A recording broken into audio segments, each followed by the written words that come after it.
समुद्र जैसी गहराई की सोच उनकी थी। सामान्य दिखते थे, हजारों सामान्य नागरिकों में शामिल होते थे, तो समझ में नहीं आता कि पंडित दीनदयाल जी हैं।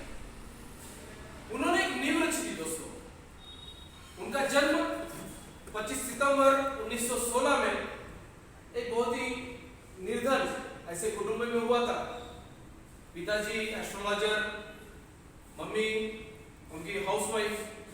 तो ऐसे बहुत एस्ट्रोलॉजर मतलब एक बहुत बड़ा कोई औहदा नहीं था उस टाइम पे, एक जल सेवा ही थी, तो जल सेवा तो उनके हृदय में भरी थी।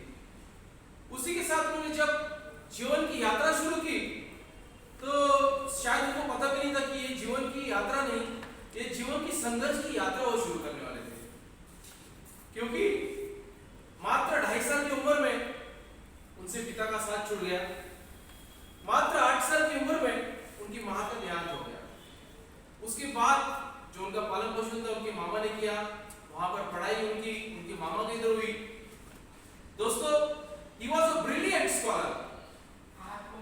उनके इस स्कॉलर होने की क्वालिटी से उनको स्कॉलरशिप प्रदान की गई थी और कुछ मंत्रियों को एक छोटा सा फंड भी दिया जाता ताकि वो पढ़ाई पूरी कर सके। तो जैसे तो दोस्तों दिन आगे गए, वो एमए की एग्जाम देने की कोशिश कर रहे थे, उसी टाइम पर उनकी सिस्टर का देहांत हो गया। तो दोस्तों, ये संघर्ष भरी यात्रा उनका पीछा नहीं छोड़ रही थी। लेकिन जिस तरह उन्होंने ठान लिया था कि एक व्यक्ति मतलब एक परिवार मतलब एक समाज, और एक समाज मतलब एक राष्ट्र, तो उनको एक अच्छा राष्ट्र बनाने की उन्होंने ठान ली थी। तो वो समाज अपने परिवार के प्रति सोचे किधर, क्योंकि उन्होंने तो अपने पूरे देश को अपना परिवार बना लिया था। तो उस संघर्ष के साथ उन्होंने आरएसएस ज्वाइन किया।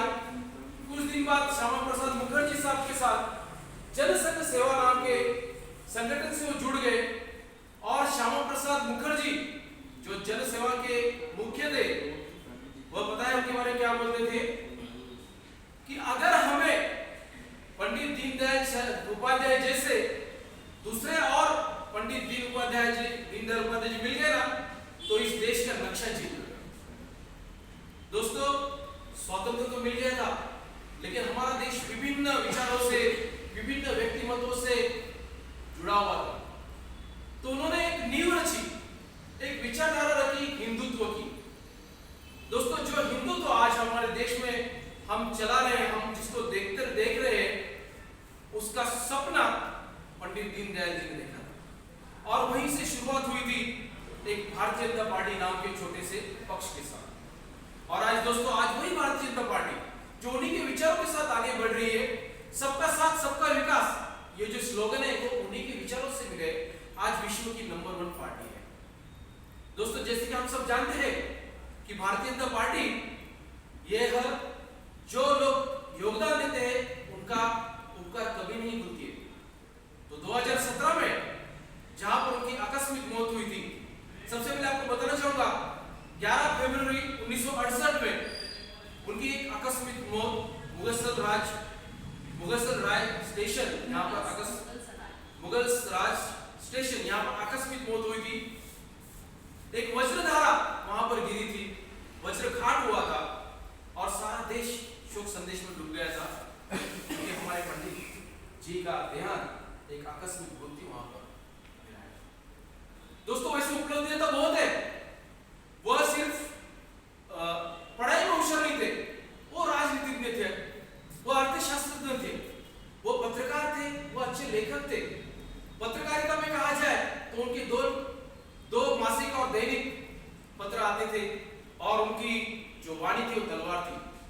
और शुरुआत से वो कहते थे पत्रकारिता यह निस्वार्थ और सत्य बाजू दिखाने वाली होनी चाहिए। तो ऐसे हमारे पंडित दीनदयाल जी, जिनका उपकार शायद हमारा देश कभी नहीं भूलेगा। उनके 2 विशेष धोरण थे जिसके ऊपर बहुत सारा महत्वपूर्ण डिसीजन रुके हुए थे, वो पूरे हो गए। जैसे था उनका राष्ट्रीय मानवतावाद, दूसरा था उनका अंत्योदय।